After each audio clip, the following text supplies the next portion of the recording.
Hi all, my name is Davis and welcome to the Tech Hot Takes, the weekly-ish show where we take a look at all of the despair and outrage that is happening in the world of tech and we see how the people of the internet are reacting to them. Yep, this is a show that revels in the misfortune of others. In the previous episode, where I talked a lot about Elon Musk's Tesla troubles, Michael responded, "Great video, I support Musk, this makes me want to buy a Tesla. Trouble is, I don't like electric cars. I'm more of a V8 or V12 guy myself." While I'm happy to agree to disagree with you on Musk, I'm glad that you also see what is undeniable, and that is the fact that the fan base that Musk is acquiring is basically the antithesis of a Tesla customer, and that's going to make it very, very difficult indeed for Tesla to sell more cars in the future. So yeah, basically it's quite tough to be a Tesla fan at the moment, but it seems like that it might be even tougher to be a Nintendo fan, because on this week's show we are going to be talking about the Nintendo Switch 2, specifically the outrage that the pricing has created online. I mean, it's a console that is more expensive than a PlayStation 5. It's got a demo game that you actually need to pay for, and the games themselves, well, they start at $80 US. In this economy? Yes, and also about Nintendo, the gimmick that they've decided to introduce this generation is the ability to turn a Joy-Con into a mouse. And that's simply too much for some users. In other news, April Fool's was unfortunately this week as well, so we'll go over some of the cringiest jokes that tech companies decided to submit us to.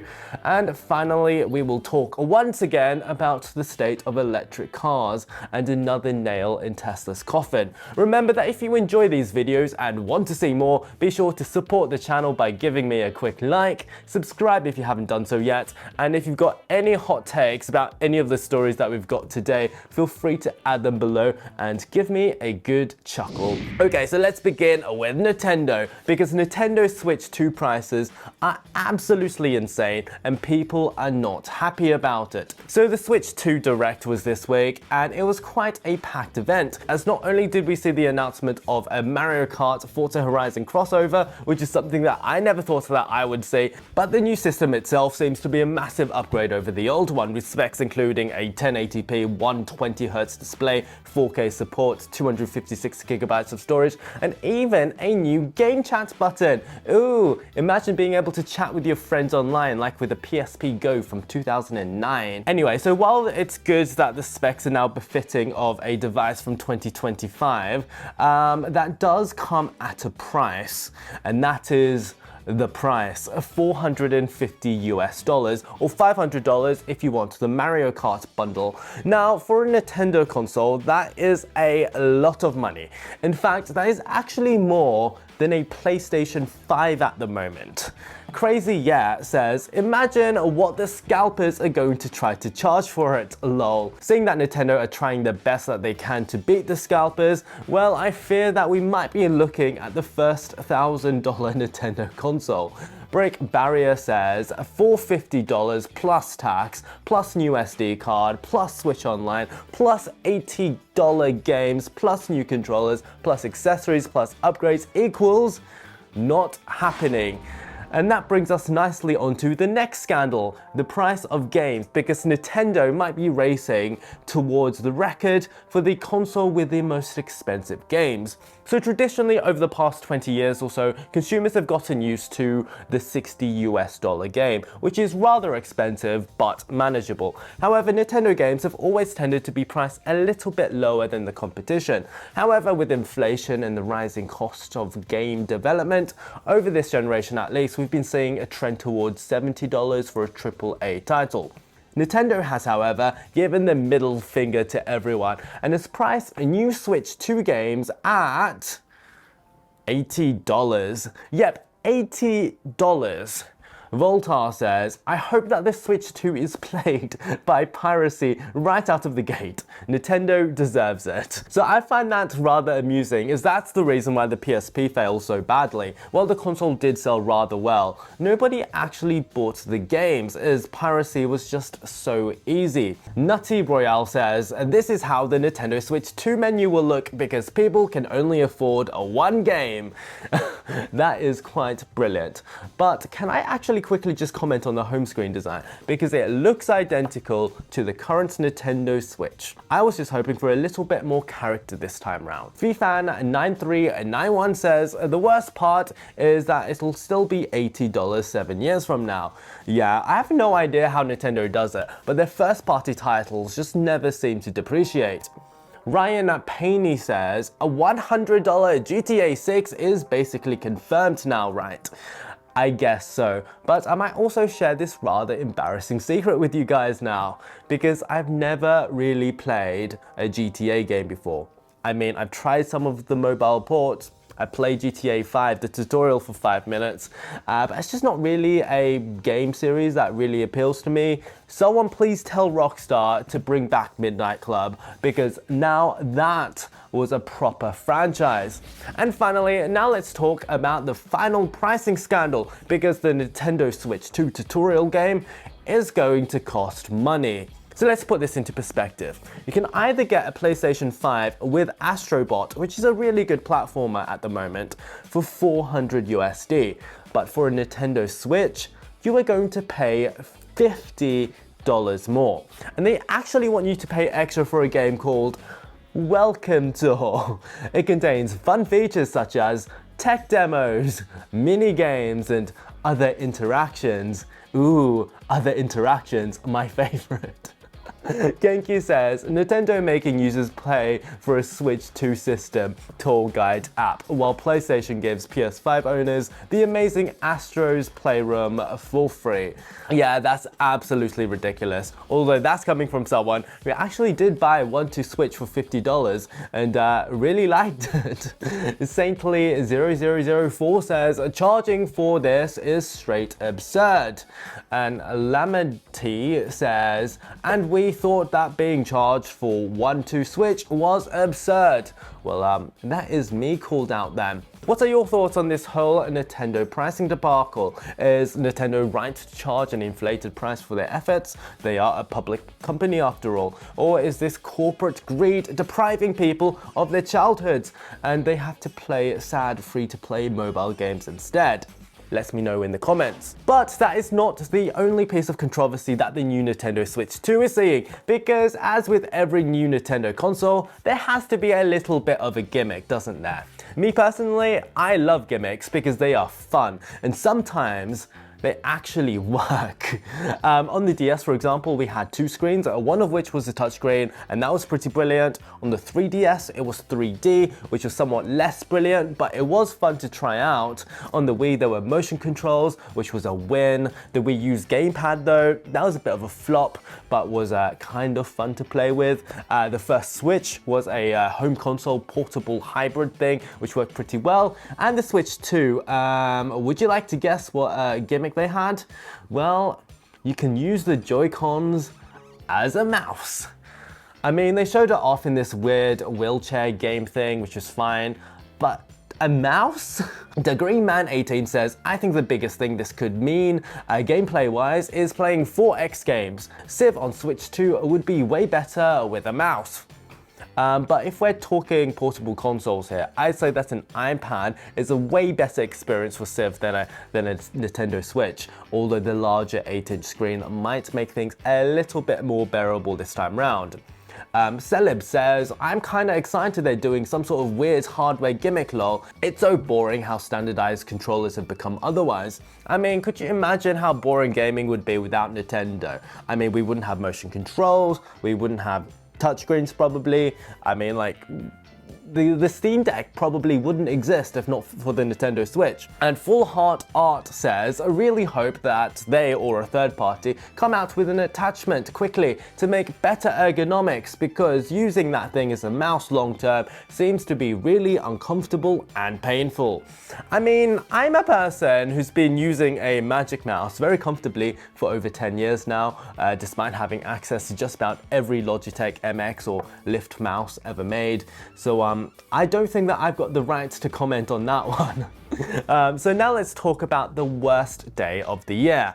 April Fools, yeah. The day where people are forced to endure the sad corporate-approved jokes that the marketing intern was forced to come up with. I found 3 vaguely interesting ones from the internet, and now let's rate them from 1 to 10. And the first one is called the Razer Skibbity. Oh lord, what even is this? Let's have a watch. In competitive gaming, nothing gets in the way of victory faster than bad comms.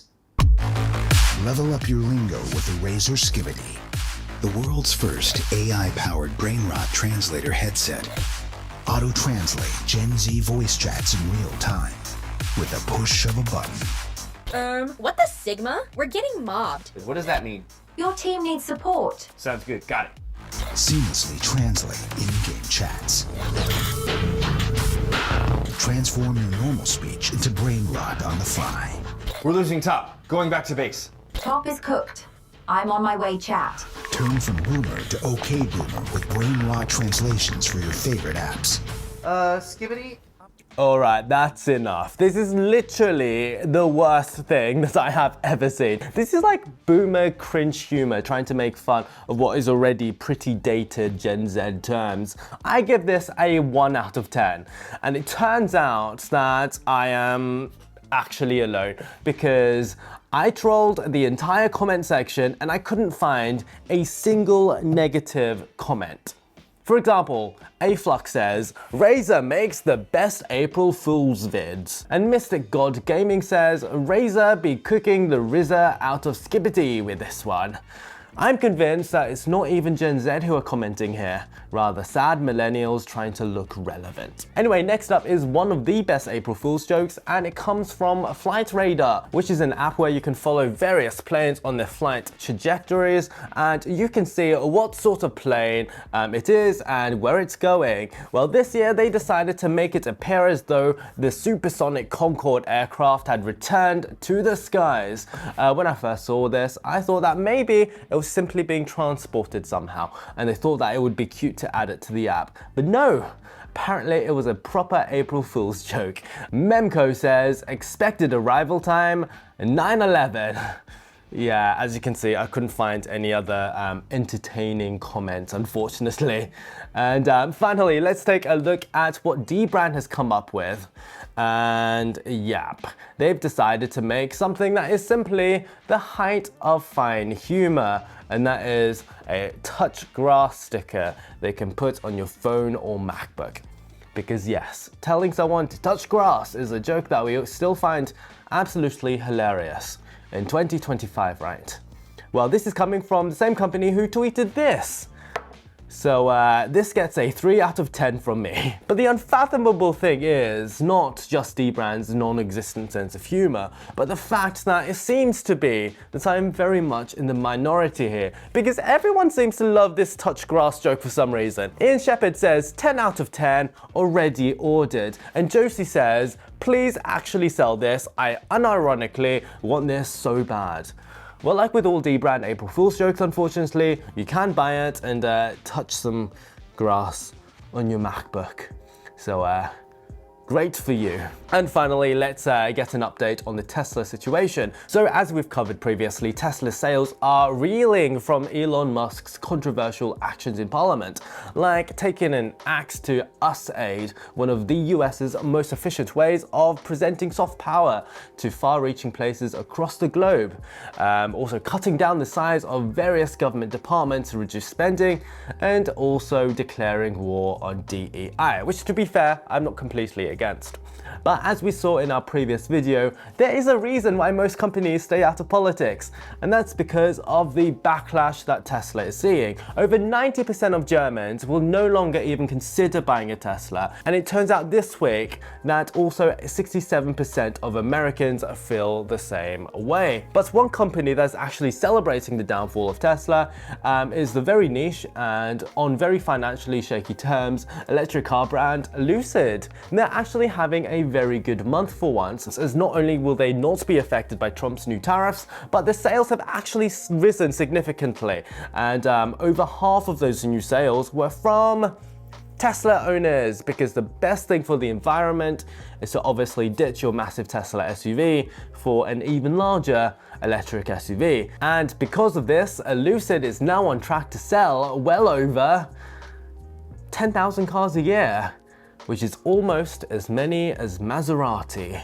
So they still have a very long way to go.